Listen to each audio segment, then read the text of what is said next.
வணக்கம் நண்பர்களே. தகவல் தொழில்நுட்பத் துறையில் அதாவது ஐடி துறையில் வேலை பார்க்கும் அல்லது எதிர்காலத்தில் ஐடி துறையில் நுழைய வேண்டும் என்ற கனவு காணும் ஒவ்வொருவரும் கட்டாயம் தெரிந்து கொள்ள வேண்டிய ஒரு மிக முக்கியமான அதே சமயம் சற்று அதிர்ச்சிகரமான செய்தியை பற்றி தான் இன்று நாம் மிக விரிவாக பார்க்க போகிறோம். உலகெங்கிலும் உள்ள ஐடி ஊழியர்களை இப்பொழுது தூங்க விடாமல் செய்து கொண்டிருக்கும் ஒரு மனிதர் என்றால் அது எலன் மஸ்க் தான். டெஸ்லா, ஸ்பேஸ் எக்ஸ், XAI போன்ற மாபெரும் நிறுவனங்களின் தலைவரான எலன் மஸ்க் சமீபத்தில் ஒரு மிகப்பெரிய எச்சரிக்கையை விடுத்திருக்கிறார். அது என்னவென்றால் 2026ஆம் ஆண்டின் இறுதிக்குள், அதாவது இன்னும் ஒரே ஆண்டில் சாஃப்ட்வேர் இன்ஜினியரிங் அல்லது கோடிங் எழுதும் வேலை என்பது ஒட்டுமொத்தமாக முடிவுக்கு வந்துவிடும் என்பதுதான். இதுவரை செயற்கை நுண்ணறிவு அதாவது AI தொழில்நுட்பம் என்பது மனிதர்களுக்கு கோடிங் எழுத உதவி செய்யும் ஒரு கருவியாக மட்டுமே பார்க்கப்பட்டு வந்தது. ஆனால் எலன் மஸ்க் சொல்லும் இந்த புதிய மாற்றம் ஒட்டுமொத்த சாஃப்ட்வேர் உலகத்தையே தலைகீழாக புரட்டி போடப் போகிறது. அவர் அப்படி என்னதான் சொன்னார்? AI எப்படி நேரடியாக பைனரி ஃபைல்களை உருவாக்கும்? இதனால் உலகெங்கிலும் உள்ள கோடிக்கணக்கான ஐடி ஊழியர்களின் வேலை பறிபோகுமா, இல்லை இது வெறும் ஒரு மிகைப்படுத்தப்பட்ட எச்சரிக்கையா என்பதை பற்றி இந்த ஆடியோவில் நாம் முழுமையாக எவ்விதமான இடைவெளியும் இல்லாமல் மிக ஆழமாக அலசப் போகிறோம். எனவே இதை முழுமையாக கேளுங்கள். ஏனென்றால் இது உங்கள் எதிர்காலத்தையோ அல்லது உங்களுக்கு தெரிந்தவர்களின் எதிர்காலத்தையோ தீர்மானிக்கும் ஒரு விஷயமாக இருக்கலாம். முதலில் எலன் மஸ்க் சொன்ன அந்த வார்த்தைகளை நாம் சரியாக புரிந்து கொள்ள வேண்டும். சமீபத்தில் நடந்த ஒரு சந்திப்பில் அவர் பேசும்போது 2026ஆம் ஆண்டின் இறுதிக்குள் நீங்கள் கோடிங் எழுத வேண்டிய அவசியமே இருக்காது. ஏனென்றால் AI நேரடியாக பைனரி கோப்புகளை அதாவது பைனரி ஃபைல்களை உருவாக்கிவிடும் என்று திட்டவட்டமாக கூறியுள்ளார். இதை சாதாரணமாக பார்த்தால் ஒரு தொழில்நுட்ப வளர்ச்சி என்று தோன்றலாம். ஆனால் இதை புரிந்து கொள்ள வேண்டுமென்றால் இப்பொழுது சாஃப்ட்வேர் எப்படி உருவாக்கப்படுகிறது என்ற அடிப்படை நமக்கு தெரிய வேண்டும். தற்போது ஒரு சாஃப்ட்வேர் அல்லது அப்ளிகேஷனை உருவாக்க வேண்டும் என்றால் மனிதர்களாகிய நாம் பைத்தான், ஜாவா, C++ போன்ற புரோகிராமிங் மொழிகளில் கோடிங் எழுதுகிறோம். இது மனிதர்கள் படித்து புரிந்து கொள்ளக்கூடிய ஒரு மொழி. இதை சோர்ஸ் கோட் என்று சொல்வார்கள். இந்த சோர்ஸ் கோடை கம்ப்யூட்டருக்கு நேரடியாக புரியாது. கம்ப்யூட்டருக்கு புரிந்தது எல்லாம் 0 மற்றும் 1 என்ற எண்கள் மட்டும். இதை தான் நாம் பைனரி என்று சொல்கிறோம். மனிதன் எழுதும் இந்த சோர்ஸ் கோட்டை கம்ப்யூட்டருக்கு புரியும் பைனரி மொழியாக மாற்றுவதற்கு கம்பைலர் என்ற ஒரு மென்பொருள் பயன்படுத்தப்படுகிறது. அதாவது மனிதனின் சிந்தனை, பிறகு மனிதன் எழுதும் கோட், பிறகு கம்பைலர், அதன் பிறகு பைனரி, இறுதியாக அந்த சாஃப்ட்வேர் வேலை செய்யும்.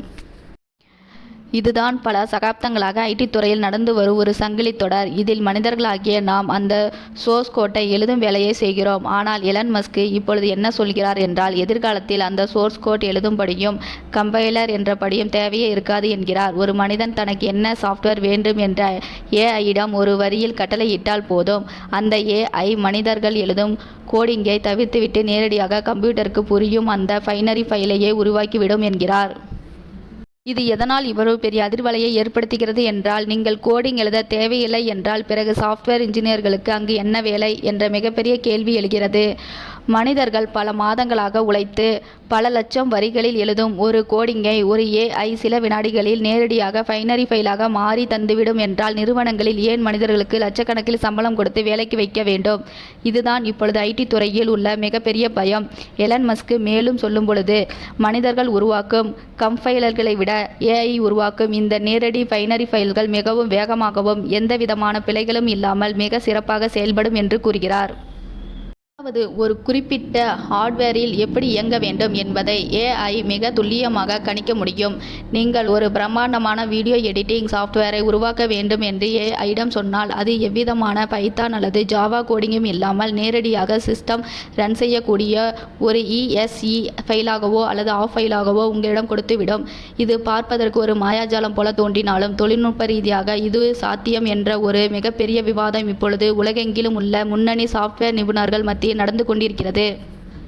பல மூத்த சாஃப்ட்வேர் வல்லுநர்கள் எலன் மஸ்கின் இந்த கருத்தை வன்மையாக மறுக்கிறார்கள். அவர்கள் சொல்வதிலும் ஒரு மிகப்பெரிய நியாயம் இருக்கிறது. ஒரு சாஃப்ட்வேர் என்பது ஒரே நாளில் எழுதி முடிக்கப்படும் ஒரு விஷயம் அல்ல. அது பல வருடங்கள் தொடர்ந்து மேம்படுத்தப்பட வேண்டிய ஒரு விஷயம். மனிதர்கள் எழுதும் சோர்ஸ் கோட் என்பது ஒரு புத்தகம் போல. அதில் எந்த வரியில் என்ன எழுதப்பட்டிருக்கிறது, எதற்காக எழுதப்பட்டிருக்கிறது என்பது மனிதர்களுக்கு புரியும். நாளை அந்த சாஃப்ட்வேரில் ஒரு பிரச்சனை வந்தாலோ அல்லது ஒரு பக் வந்தாலோ அந்த சோர்ஸ் கோட்டை படித்து பார்த்து மனிதர்களால் அதை சரி செய்ய முடியும். இதைதான் டீபக்கிங் என்று சொல்வார்கள். ஆனால் ஏஐ நேரடியாக ஒரு பைனரி ஃபைலை உருவாக்கி தந்துவிட்டால் அது மனிதர்களுக்கு புரியாத ஒரு இருட்டரை போல மாறிவிடும். அந்த சாஃப்ட்வேரில் ஒரு சின்ன கோளாறு ஏற்பட்டால் கூட உங்களால் உள்ளே சென்று எந்த வரியில் தப்பு இருக்கிறது என்று கண்டுபிடிக்க முடியாது. ஏனென்றால் அங்கு வரிகளே இருக்காது. இருப்பதெல்லாம் பூஜ்ஜியங்களும் ஒன்றுகளும் மட்டுமே. ஒரு சின்ன பிழையை சரி செய்ய வேண்டும் என்றால் கூட நீங்கள் மறுபடியும் ஏஐயிடம் சென்று முதலில் இருந்து அந்த மொத்த சாஃப்ட்வேரை உருவாக்க சொல்ல வேண்டும். இது நடைமுறைகளுக்கு சாத்தியமில்லாத ஒன்று என்று பல நிபுணர்கள் கூறுகிறார்கள். சாஃப்ட்வேர் டெவலப்மெண்ட் என்பது ஒரு தொடர் பயணம். அதில் மாற்றங்கள் செய்து கொண்டே இருக்க வேண்டும். நேரடியாக பைனரி ஃபைலை உருவாக்குவது என்பது ஒரு வீட்டை கட்டுவதற்கு செங்கலை பயன்படுத்தாமல் நேரடியாக ஒரு முழு வீட்டை ஒரே கல்லிலே செதுக்குவது போன்றது.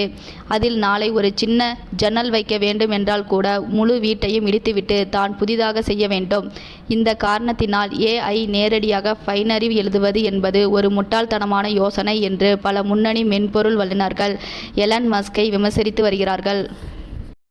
ஆனால் எலன் மஸ்கின் இந்த எச்சரிக்கையை நாம் அத்தகைய எளிதாக புறந்தள்ளிவிட முடியாது. ஏனென்றால் கடந்த சில வருடங்களாகவே ஏஐ தொழில்நுட்பம் அசுர வளர்ச்சியை கண்டு வருகிறது. இன்று பல ஐடி கம்பெனிகளில் டெவலப்பர்கள் தாங்களாகவே முழு கோடிங்கையும் எழுதுவதில்லை. அவர்கள் கிட்ஹப், கோபைலட், கிளாப், ஆர்டிஃபேக்ட்ஸ் அல்லது சாட்ஜிபிடி போன்ற ஏஐ கருவிகளை பயன்படுத்தி தான் தங்களின் வேலைகளை செய்து வருகிறார்கள். ஆந்த்ரோபிக் போன்ற முன்னணி ஏஐ நிறுவனங்களில் உள்ள டெவலப்பர்கள் எழுதும் கோடிங்கில் 80% மேலாக ஏஐ தான் எழுதுகிறது என்று தகவல்கள் வெளியாகியுள்ளன. ஒரு மனிதன் ஒரே நாளில் செய்து முடிக்கும் வேலையை இந்த ஏஐ கருவிகளின் உதவிகளோடு சில மணி நேரங்களிலே முடித்து விடுகிறார்கள். இதனால் மனிதர்களின் உற்பத்தி திறன் 8 மடங்கு அதிகரித்துள்ளது. இது நிறுவனங்களுக்கு மிகப்பெரிய லாபத்தை தந்தாலும் வேலைவாய்ப்பு சந்தையில் இது ஒரு மிகப்பெரிய இடியை இறக்கியிருக்கிறது. ஒரு நிறுவனத்தில் 10 பேர் செய்து கொண்டிருக்கும் வேலையை இப்பொழுது 2 பேர் ஏஐ உதவியோடு செய்து முடித்து விடுகிறார்கள். ஏனென்றால் மீதமுள்ள 8 பேரின் நிலைமை என்ன? அவர்கள் வேலையை விட்டு அனுப்பப்படுகிறார்களா? சமீபத்திய தரவுகளின்படி ஐடி துறையில் புதிதாக வேலைக்கு சேர்பவர்களுக்கு வாய்ப்புகள் பெருமளவு குறைந்துவிட்டதாக தகவல்கள் வெளியாகின்றன. குறிப்பாக என்ட்ரி லெவல் புரோகிராமிங் வேலைகள், அதாவது கல்லூரியை முடித்துவிட்டு நேரடியாக சென்று கோடிங் எழுதும் வேலைகள் மெல்ல மெல்ல மாயமாகி கொண்டிருக்கின்றன. பெரிய கார்ப்பரேட் நிறுவனங்கள் இப்பொழுது ஏஐ தொழில்நுட்பத்தில் கோடிக்கணக்கான டாலர்களை முதலீடு செய்து கொண்டு வருகிறார்கள். அவர்கள் தங்களின் வேலைகளை இயந்திரமாக்குவதில் குறியாக இருக்கிறார்கள். இந்த நேரடி பைனரி ஃபைல் உருவாகும் என்ற தொழில்நுட்பம் மற்றும் உண்மையில் சாத்தியமாகிவிட்டால் இந்திய ஐடி துறையில் மிகப்பெரிய ஒரு சவாலை சந்திக்க வேண்டியிருக்கும். இந்தியாவில் உள்ள பல முன்னணி ஐடி நிறுவனங்கள் பெரும்பாலும் வெளிநாட்டு நிறுவனங்களுக்கு அவுட்சோர்சிங் முறையில் கோடிங் மற்றும் மெயின்டெனன்ஸ் வேலைகளை தான் செய்து வருகிறார்கள். இங்கு பல லட்சம் பேர் சாஃப்ட்வேர் டெவலப்பர்களாகவும் டெஸ்டர்களாகவும் வேலை பார்த்து வருகிறார்கள். ஏஐ நேரடியாக சாஃப்ட்வேர்களை உருவாக்க தொடங்கிவிட்டால் அமெரிக்காவிலோ அல்லது ஐரோப்பாவிலோ உள்ள ஒரு நிறுவனம் தங்கள் வேலைகளை இந்தியாவிற்கு அவுட்சோர்ஸ் செய்ய வேண்டிய அவசியமே இருக்காது. அவர்கள் அங்கிருந்தபடியே ஒரு சக்தி வாய்ந்த ஏஐ சிஸ்டத்திடம் தங்கள் தேவைகளை சொல்லி முழு சாஃப்ட்வேரையும் சில மணி நேரங்களில் பெற்றுக்கொள்வார்கள். இதனால் இந்தியாவில் உள்ள ஐடி ஊழியர்களின் வேலைவாய்ப்பு மிகப்பெரிய அளவில் பாதிக்கப்படும் அபாயம் இருக்கிறது. சமீபத்தில் கூட இந்திய ஐடி நிறுவனங்களின் பங்குகள் பங்குச்சந்தையில் மிகப்பெரிய சரிவை சந்தித்தன. இங்கு ஏஐ தொழில்நுட்பத்தின் அசுர வளர்ச்சியும் அதனால் எதிர்காலத்தில் வரப்போகும் வேலை இழப்புகளுமே முக்கிய காரணம் என்று நிபுணர்கள் கூறுகிறார்கள். இது ஐடி துறைக்கு ஒரு அழிவல்ல, இது ஒரு புதிய சகாப்தத்தின் தொடக்கம். இந்த புதிய சகாப்தத்தின் தங்களை அப்டேட் செய்து கொள்பவர்கள் மட்டுமே நிலைத்து நிற்பார்கள். பழைய முறைகளையே கட்டிக்கொண்டிருப்பவர்கள் காணாமல் போவார்கள் என்பதுதான் நிதர்சனமான உண்மை. எனவே ஏஐ என்ற இந்த சுவாமியை பார்த்து பயப்படாமல் அதை கையாண்டு எப்படி நீந்தி வெற்றி பெறுவது என்பதை கற்றுக்கொள்வோம். உங்களுடைய திறமைகளை தொடர்ந்து வளர்த்து கொள்ளுங்கள். தொழில்நுட்ப உலகின் மாற்றங்களை உன்னிப்பாக கவனியுங்கள். இந்த ஏஐ புரட்சி உங்களை வீழ்த்துவதற்கல்ல, உங்களை அடுத்த கட்டத்திற்கு எடுத்து செல்வதற்கான ஒரு வாய்ப்பாக மாற்றுங்கள். நன்றி.